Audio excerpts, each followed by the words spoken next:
شروع اللہ کا نام لے کر جو بڑا مہربان نہایت رحم والا ہے۔ تارے کی قسم جب غائب ہونے لگے کہ تمہارے رفیق یعنی ہمارے نبی نہ رستہ بھولے ہیں نہ بھٹکے ہیں اور نہ یہ خواہش نفس سے کچھ بولتے ہیں۔ یہ قرآن تو ایک وحی ہے جو ان کی طرف بھیجی جاتی ہے، ان کو نہایت قوت والے نے سکھایا یعنی جبرائیل نے جو طاقتور ہیں۔ پھر وہ پوری طرح بیٹھے جبکہ وہ آسمان کے اونچے کنارے پر تھے، پھر وہ قریب ہوئے، پھر مزید نیچے آ گئے تو وہ 2 کمان کے فاصلے پر ہو گئے یا اس سے بھی کم۔ پھر اللہ نے اپنے بندے کی طرف جو حکم بھیجا سو بھیجا۔ جو کچھ انہوں نے دیکھا ان کے دل نے اس کو جھوٹ نہ جانا۔ کیا جو کچھ وہ دیکھتے ہیں تم اس میں ان سے جھگڑتے ہو؟ اور انہوں نے اس کو یعنی جبرائیل کو ایک اور بار بھی اترتے دیکھا ہے سدرۃ المنتہا کے پاس۔ اسی کے پاس ہمیشہ رہنے کی بہشت ہے، جبکہ اس بیری پر چھا رہا تھا جو چھا رہا تھا۔ ان کی آنکھ نہ تو اور طرف مائل ہوئی اور نہ حد سے آگے بڑھی۔ انہوں نے اپنے پروردگار کی قدرت کی بہت ہی بڑی بڑی نشانیاں دیکھی۔ بھلا تم لوگوں نے لات اور عزا کو دیکھا اور تیسری مورتی یعنی منات کو؟ مشرکو، کیا تمہارے لیے تو بیٹے ہوں اور اللہ کے لیے بیٹیاں؟ یہ تو بہت ہی بے انصافی کی تقسیم ہوئی۔ وہ تو صرف نام ہی نام ہے جو تم نے اور تمہارے باپ دادا نے رکھ لیے ہیں، اللہ نے تو ان کی کوئی سند نازل نہیں کی۔ یہ لوگ محض خیال و گمان اور خواہشات نفس کے پیچھے چل رہے ہیں، حالانکہ ان کے پروردگار کی طرف سے ان کے پاس ہدایت آ چکی ہے۔ کیا جس چیز کی انسان آرزو کرتا ہے وہ اسے ضرور ملتی ہے؟ سو آخرت اور دنیا تو اللہ ہی کے ہاتھ میں ہے۔ اور آسمانوں میں بہت سے فرشتے ہیں جن کی سفارش کچھ بھی فائدہ نہیں دیتی مگر اس وقت کہ اللہ جس کے لیے چاہے اجازت بخشے اور سفارش پسند بھی کرے۔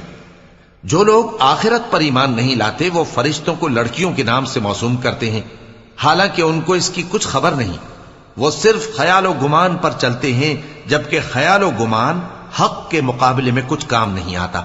تو جو ہماری یاد سے روگردانی کرے اور صرف دنیا ہی کی زندگی کا خواہاں ہو، اس سے تم بھی منہ پھیر لو۔ ان کے علم کی یہی انتہا ہے۔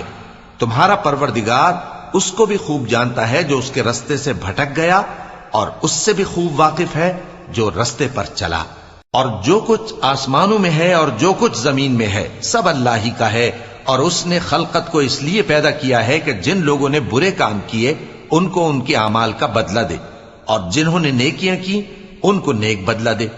جو صغیرہ گناہوں کے سوا بڑے بڑے گناہوں اور بے حیائی کی باتوں سے اجتناب کرتے ہیں، بے شک تمہارا پروردگار بڑی بخشش والا ہے۔ وہ تم کو خوب جانتا ہے۔ جب اس نے تم کو مٹی سے پیدا کیا اور جب تم اپنی ماؤں کے پیٹ میں بچے تھے تو اپنے آپ کو پاک صاف نہ جتاؤ۔ جو پرہیزگار ہے وہ اس سے خوب واقف ہے۔ بھلا تم نے اس شخص کو دیکھا جس نے منہ پھیر لیا اور تھوڑا سا دیا پھر ہاتھ روک لیا؟ کیا اس کے پاس غیب کا علم ہے کہ وہ اسے دیکھ رہا ہے؟ کیا جو باتیں موسیٰ کے صحیفوں میں ہیں ان کی اس کو خبر نہیں پہنچی؟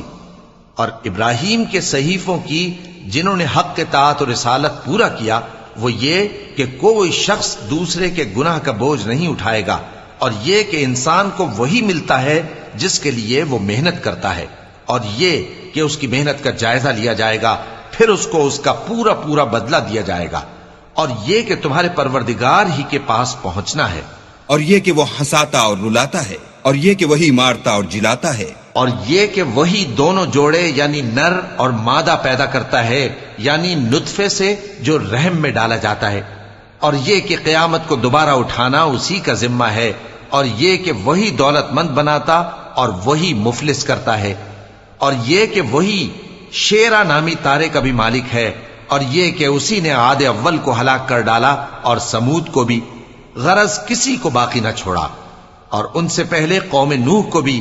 کچھ شک نہیں کہ وہ لوگ بڑے ہی ظالم اور بڑے ہی سرکش تھے، اور اسی نے الٹی ہوئی بستیوں کو دے پٹکا، پھر ان پر جو چیز چھا گئی سو چھا گئی۔ تو اے انسان، تو اپنے پروردگار کی کون کون سی نعمت پر جھگڑے گا؟ یہ پیغمبر بھی پہلے کے خبردار کرنے والوں میں سے ایک خبردار کرنے والے ہیں۔ آنے والی یعنی قیامت قریب آ پہنچی، اس دن کی تکلیفوں کو اللہ کے سوا کوئی دور نہیں کر سکے گا۔ اے کافرو، کیا تم اس کلام پر تعجب کرتے ہو اور ہنستے ہو اور روتے نہیں؟ اور تم غفلت میں پڑے ہو تو اللہ کے آگے سجدہ کرو اور اسی کی عبادت کرو۔ چونکہ آیت سجدہ تلاوت کی گئی ہے لہذا سامعین پر سجدہ واجب ہے۔